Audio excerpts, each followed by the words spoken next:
Hello, everybody. It is great to be here one more time today. And my name is Gary Fowler. I'm the CEO, president, and founder of GSD Get You Done Venture Studios.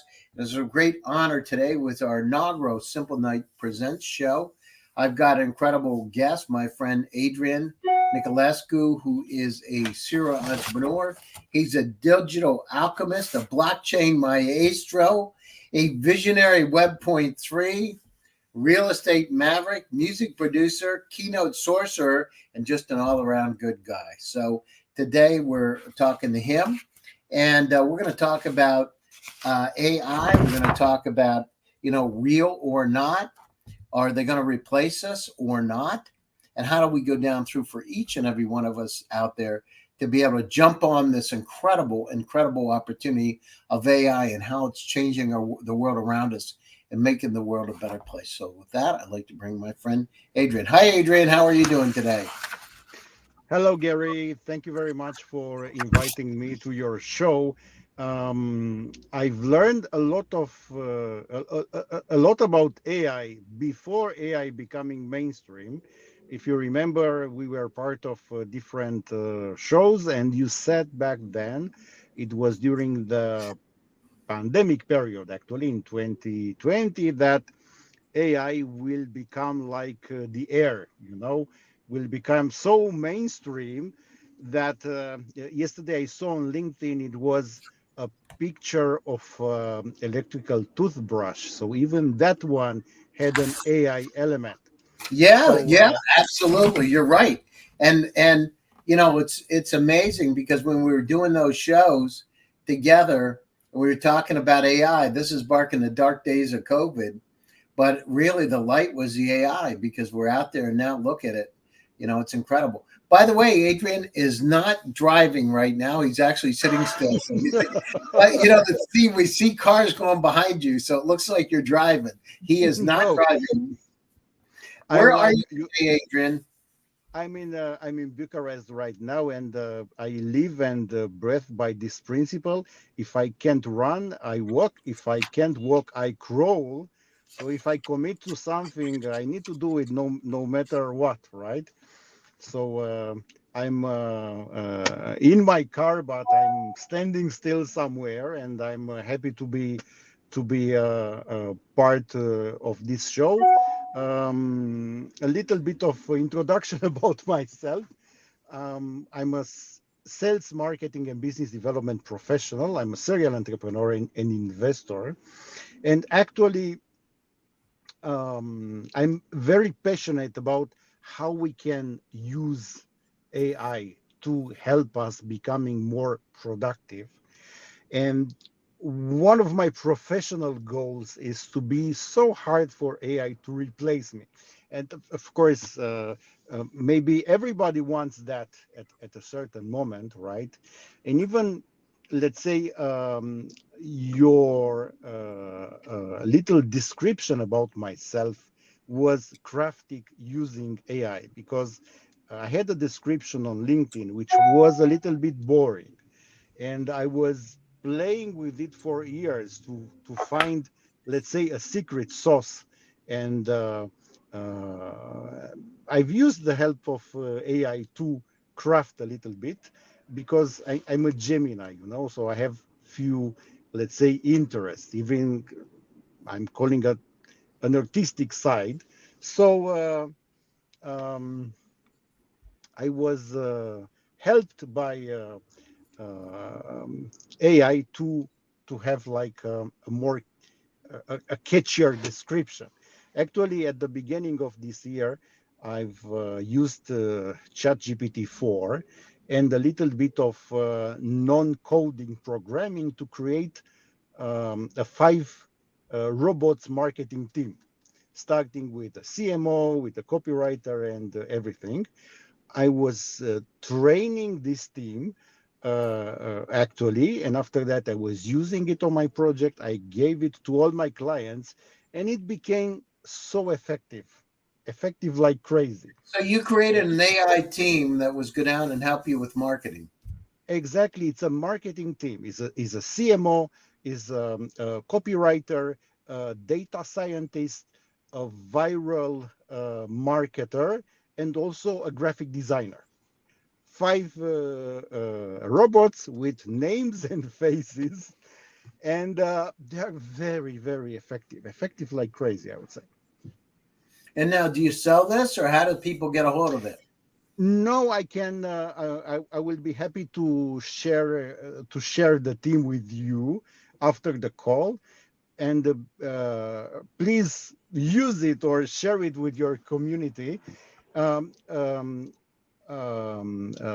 People wanting to use it, they just have to use the premium version of ChatGPT, the one with like $20 a month, and they can use the robots free of charge. And No, they're very, that's great. very Yeah, do me a favor. available. Send it over, Adrian. I'd like to take Yeah, a yeah. look at Yes, I'm using them, so I'm with the skin in the game. Of course, everything you are inputting there is managed by ChatGPT, so I don't have access to any of your inputs. So it will be a very nice exercise, and I believe it can bring a lot of value for it. Right? That sounds anybody great. We'd love to. wanting. We'd love to have that, so we can try your, he's always coming up with something from, you've got such a wide background too. You look at it from digital agencies to, cloud coin consortiums. I mean, the stuff you've had such a wide background. When you're going down through, what excites you today? What's interesting for you? I try to be a contributor first. So I'm involved in few industries. I'm involved in blockchain for about 7.5 years now, in investing for more than 10 years. I'm an angel investor also in different startups. I'm building a fund, Tomorrow Works Capital, and also I have several advisory roles, about 15, and I'm excited about uh, trying, let's say, to play my role and to be a contributor to the ecosystem, to push myself to become better, so to be very hard for AI to replace me, and to do everything I can, so um, uh, somehow to uh, to leave a mark, this is the most exciting part for me, I would say, because at the end of the day, the time is passing, right? The time we are spending on something is irreplaceable. So we can always make more money. We can always, let's say, party more, but we can't buy more time, That's right, right? 100%. And sometime I got to tell you, Adrian, last week I had a very interesting guest on my show. And so when he came on, Mark Hamadi, and Mark, if you're listening, I just, it was amazing. The guy had been 250 pound heavier than what he was. So he had 250 pound heavier. And he said, and he lost this weight. He got a six pack, started working out, doing all this stuff. And he said, when he had that happen, he had gratitude for what happened to him. But he was in his shower and he bent over and he got paralyzed for nothing. It was a freak accident. And he got paralyzed. And now he's in a bed. He's bedridden. And he said, something, sometimes we forget the gratitude, right? We forget about how good life is. We forget about wonderful things, being able to walk or talk or meet your friend or drive in a car or go in a plane or look at the birds in the sky. And he said, sometimes we forget about the simple things, in our life. And the simple things are the most important. It's like there is a shop around my house in Bucharest. Actually, they rent the space from us, and I'm going there sometimes to drink a coffee. It's just to take a simple coffee. It's like a $1 coffee or something like that. And I'm saying, you know how blessed we are, right, to have this moment to take this $1 coffee, right? Because and as you said, we need to be grateful for everything. We need to be grateful first for being alive, right? Because if we are not alive, we can't do anything. And also, just to share with you uh, one thing I'm doing. It's not to brag about it, because it's not about that, but this is how I started to become a contributor. It happened in 2013. I started to donate blood regularly, and last week I had my 25th blood donation. 25. Wow. Uh, I was a little bit lazy, just around two per year. Starting 2024, I want to do like four a year, like one every quarter. It's a very good exercise if you can, of course, for mind, body, and soul. It's also a little bit of a recipe for youth, how to say, the fountain of youth for the donor. But for with every blood donation, and the blood can't be replaced, at least officially, through laboratories, so only through donations. With every donation, you can help up to three lives. Wow. So this is very, very important. And this is how I've started, and I'm continuing doing it. I also go with my wife when doing that. Is one of our couple activities, and I want to continue doing it, right, and to be part of this ecosystem called life. And uh, without gratitude, we don't have anything, because uh, we need to put gratitude uh, at the foundation of everything. We have to be thankful, and by being thankful for what we already have, somehow we receive more, right? Yeah. If we are not grateful, if we are mad about things, more reasons to become mad are coming into our life. Of course, the theory of personal development is very easy. The practice is more difficult, and sometimes you need some years of practice to become, let's say, knowledgeable in that, and to have some rituals of gratitude, right? It's like when you go to church, we are taught to ask for something, but you can go to church just to say thank you. Yeah, no, you're right. It's not about just asking, it's about just appreciating what you have, right? It makes the world a better place. When you're going down through it, just switching gears for a second, how does it in Bucharest? How does it in Eastern and Central Europe? What's going on with the AI revolution there? Do you feel it? Can you understand there's a shift taking place, or how is it? I'm basically I'm very connected to two ecosystems. I'm part of the Dubai one, where I'm also a resident, and in that market, AI is huge right now. Also, blockchain is huge. There is a lot of regulation in the market. A huge startup and conference ecosystem. Also, many investment funds. The VC activity is incredible. In Romania, I don't see it to be quite like that.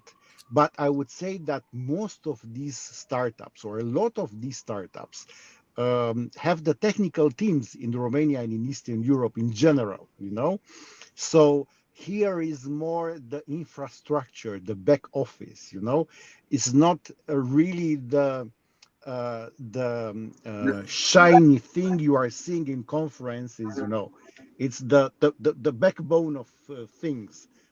But apart from that, everybody is talking about AI, and everybody's trying to understand first what AI is, because AI became like a mainstream marketing word. It's like blockchain. It's a little bit abused, right? Because it's like electricity, right? So you don't know exactly what it is, but you may use it. Like electricity, right? We switch the light. We use the light. We are using plugs. to have our devices work, but we don't know exactly what electricity is, but still we are using it. It's the same with AI. But I don't see yet in this market the how to say the buzz I'm seeing in Dubai. Maybe not yet, but there are a lot of technical discussions, and I'm in a large entrepreneur community, and the people want to understand how they can increase the productivity using AI. But mostly using marketing tools to craft their copy, to write better articles, to write better stories, to do more copywriting, also to use robots for trading, AI for trading. Everybody wants to beat the market. And this is the use I'm seeing as for AI. Not a lot of buzz in the startup ecosystem to saying that, oh no, everybody's investing in AI, everybody is promoting AI startups. Things I'm seeing it in Dubai, for example. Right. No, I see it too. I mean, in Silicon Valley, it's unbelievable. Because I remember when we first had our conversation a couple of years ago, people didn't get it, but now it's like explosive out there. It's unbelievable how many events are taking place, how many competitions are taking place, how much of a focus, because it's going to change everything. Remember, we talked about infobesity and information overload. We all have the problem. We got too much data around us. And now how do we have these tools to be like your grandmother? I talk now about compassion and emotion to be able to help us solve these problems around us. Yeah, and just in your own personal cloud, you got about 300,000 items. The entire web in 1996 was 257,000 websites. You, Adrian, have more information in personal cloud, the entire web. The problem is that Adrian's world's following the same trajectory. By that, I mean doubling every year. In 5 years with IoT, you're going to have 10 million items. How in the world can, how many times the last 2 weeks somebody said, hey, Adrian, I sent you a message. Did you get it? Where'd you send it? I sent it to your email. Which one? Let me check. I can't find it. Will you send it again? So this kind of thing. In fact, people are getting so overwhelmed, Adrian, that they're not even looking anymore. They say, can you resend it? They're just saying, can you resend it? They're not even looking because they're not going to find it. So what's going to happen for all of you out there, the next generation of tools are ones that are going to help us find things to be able to make our lives much more efficient and to take care of this information overload or infobesity. So if you're in a place like Bucharest, where there are a lot of real sharp folks, you should talk to my friend Adrian because he could help you, or reach out to us and form those companies, because the next generation is dealing with data. The next generation is super apps, right? We're working on super apps like Simplenight that's got the ability to become an Amazon, Facebook, LinkedIn, and Expedia all in one. Imagine those characteristics in one tool that's intelligent. Those kind of things are going to happen very, very quickly. So if we look at it, we talk about digital workers a lot, Adrian. You talked about what you did just with the CMO. I mean, you basically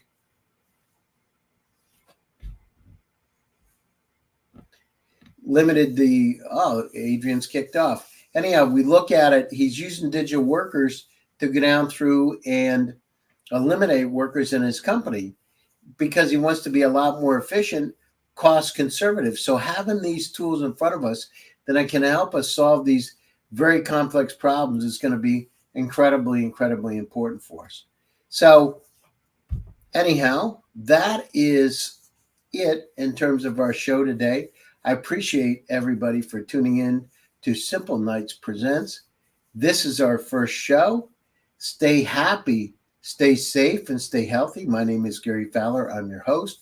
Sorry, Adrian had to sign off a little bit early, but we'll catch him again. I'll be back again within the next 2 weeks for another exciting edition, and I'll see you soon. Thank you.